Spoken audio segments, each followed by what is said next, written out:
நல்ல வேத வசனத்தை கவனிச்சு பாருங்க. ஒரு மனிதன் கர்த்தரை அறியும் பொழுது, கர்த்தருக்கு நண்பனாய் மாறும் பொழுது, கர்த்தருக்கு தன் இருதயத்தை கொடுக்கும் பொழுது, இயேசு என்கிற இந்த தேவனை அறிகிற அறிவில் வளரும் பொழுது, அவன் வாழ்க்கை அடிமட்டமாக இருக்கிற ஒரு வாழ்க்கை மேல்மட்டமாய் மாறுகிறது.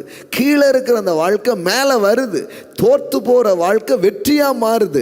அந்த பர்சனாலிட்டியே வேறங்க. அதுக்கப்புறம் நீங்கள் இயேசு தான் ஆண்டவர்னு சொல்லிட்டு தெரிய வேண்டியதே கிடையாது. உங்களை பார்த்தே ஜனங்க நம்ப ஆரம்பிப்பான். ஒரு மனிதன் கர்த்தரை நெருங்கும் பொழுது, இன்னும் கர்த்தரிடத்தில் அவன் வரும் பொழுது, அவன் ஐஸ்வர்யத்தை அவன் அடைகிறான் என்று தான் வேதவசனம் சொல்றதே தவிர எங்கேயும் ஏழையா போயிடுறான்ட்டு எங்கேயுமே வரல. நீதிமொழிகள் 22:4 பாருங்க. தாழ்மைக்கும் கர்த்தருக்கு பயப்படுதலுக்கும் வரும் பலன் பாருங்க.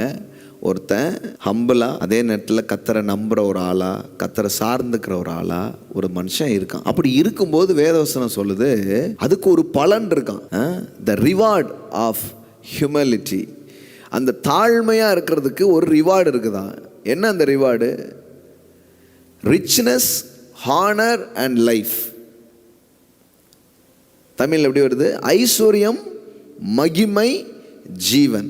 நீங்க தேவனிடத்தில் வரும்பொழுது உங்களுக்கு என்னெல்லாம் வருது? ரிச்னஸ், அப்புறம் ஹானர், அப்புறம் லைஃப். அப்போ இது எல்லாமே ஒரு ரியல் ஸ்பிரிச்சுவாலிட்டியினுடைய பை ப்ராடக்டாகவும் ரிஃப்ளெக்ஷனாகவும் தான் இருக்குது. நீங்க ஒரு மனுஷன் கர்த்தரை தேடி அவன் வரும்பொழுது, கர்த்தரண்டே அவன் வரும்பொழுது, அவன் நீர்க்கால்கள் ஓரமாய் நடப்பட்ட மரத்தை போல அவன் வாழ்க்கை மாறுகிறது. அது வரைக்கும் அவன் வறண்டு இருக்கலாம், அது வரைக்கும் அவன் வாழ்க்கை தரித்திரமா இருக்கலாம், ஏழ்மையா இருக்கலாம். ஆனால் கர்த்தரிடத்திலே அவன் வரும்பொழுது, கர்த்தரை அவன் அறிந்து கொள்ளும் பொழுது அவன் செழிக்கிறான் என்பதுதான் சத்தியமாக இருக்கு. ஆனால் இப்படிப்பட்ட ஒரு அற்புதமான சத்தியத்தை எப்படியோ ஆக்கி வச்சுட்டாங்க பாருங்களேன். ஒருவேளை ஏழையாம இருக்கலாம், அவன் தாழ்மையா, அவன் தாழ்வான நிலையில் அவன் இருக்கலாம். ஆனால் கர்த்தரை அவன் புரிந்து கொள்ளும் பொழுது அவன் அங்கே இருக்க மாட்டான். அப்போ இதுதான் எனக்கு புரிய ஆரம்பிச்சிச்சு. முதல்ல இது எனக்குரியது அல்ல.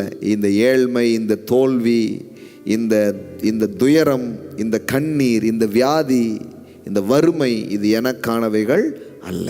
இதில் நான் வாழ்வது கடவுளுடைய சித்தம் அல்ல.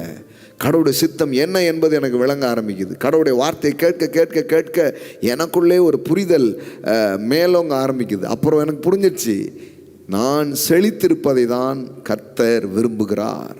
என்னுடைய செழிப்பிலே தான் கர்த்தர் பிரியப்படுகிறார். நான் நன்றாயிருக்கவும், நான் 4 பேருக்கு உதவுறவனா இருக்கணுங்கிறது தான் கடவுளுடைய நோக்கங்கிறதே நான் கண்டுபிடிச்சதுக்கு அப்புறம் வாழ்க்கை வேற மாதிரி ஆயிடுச்சு பாருங்க.